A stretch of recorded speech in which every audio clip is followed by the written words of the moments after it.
This is the 2026 Honda hrv Sport. And if you're wondering whether it's worth stepping up to the EXL or you're simply trying to understand what the real differences are, you're in the right place. On the surface, these two trims look pretty similar. Same body, same engine, same overall feel on the road.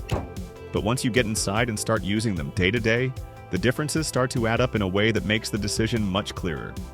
So let's break it down and see which one actually makes sense for you. From the outside, both trims share the same clean, modern HRV design, but each has its own personality. The Sport leans into a more youthful, athletic vibe with gloss black accents everywhere. The wheels, the mirrors, the rear badges, the rear spoiler. It stands out even more when you pair it with Milano Red or Boost Blue Pearl, both colors exclusive to the Sport. On the other hand, the EXL leans more understated, offering lunar silver metallic and modern steel metallic, neither of which are available on the Sport. The EXL, by contrast, takes a more refined approach. You get machine-finished wheels with glossy piano black inserts, body-colored mirrors, and additional glossy black trim around the wheels, window surrounds, and both bumpers. It all gives the EXL a more upscale, polished look, less sporty, more premium. And it ties neatly into the more sophisticated interior Honda gives this trim. And once you climb inside, the difference becomes instant. The Sport gives you a black cloth interior with orange stitching, and that's the only interior you can get, no matter which exterior color you choose. You also get a black headliner, which honestly is more practical than the EXL's light gray, along with matching interior panels that give the cabin a more cohesive, sporty look. It works well for drivers who like a bit of contrast and personality, or who simply prefer the durability of cloth. Both trims come with heated front seats, a leather-wrapped steering wheel, and a leather-wrapped shifter knob. Now, the EXL moves the HRV into a more premium territory. Full leather-trimmed seats, that is what the L stands for in its name.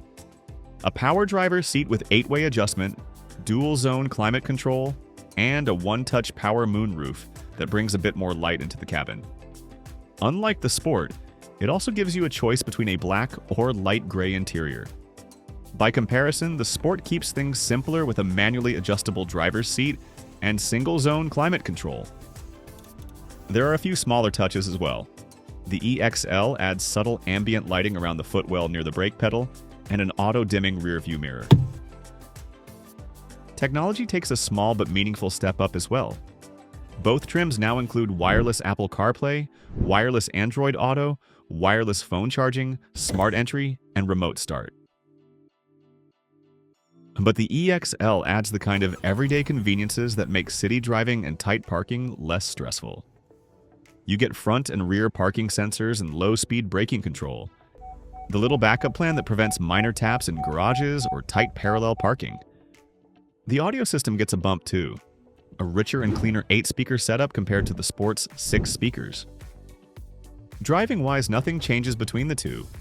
Both use the same 2-liter engine with 158 horsepower and a CVT. Smooth, predictable, and perfectly fine for everyday commuting. Whether you choose front-wheel drive or all-wheel drive, the driving experience is largely identical between the two trims. Where most buyers end up deciding comes down to price, everyday practicality, and long-term comfort. The Sport makes a lot of sense if you like the sportier look and want to keep the price as low as possible, and it starts at $29,450, including destination in front-wheel drive. The EXL starts at $31,500, and from there you can add $455 for a premium paint color, or about $1,500 if you want all-wheel drive. But the EXL takes a different approach. It's for drivers who want the HRV to feel a bit more refined every time they get behind the wheel. It's not a different vehicle, just a more polished take on the same platform. Two trims, two clear directions, and now you have everything you need to choose the one that fits you best. And if you enjoyed this episode, no matter which trim you choose, make sure to check out the tips and tricks video coming up next. I'll go in depth on a lot of features and help you really get to know your new ride.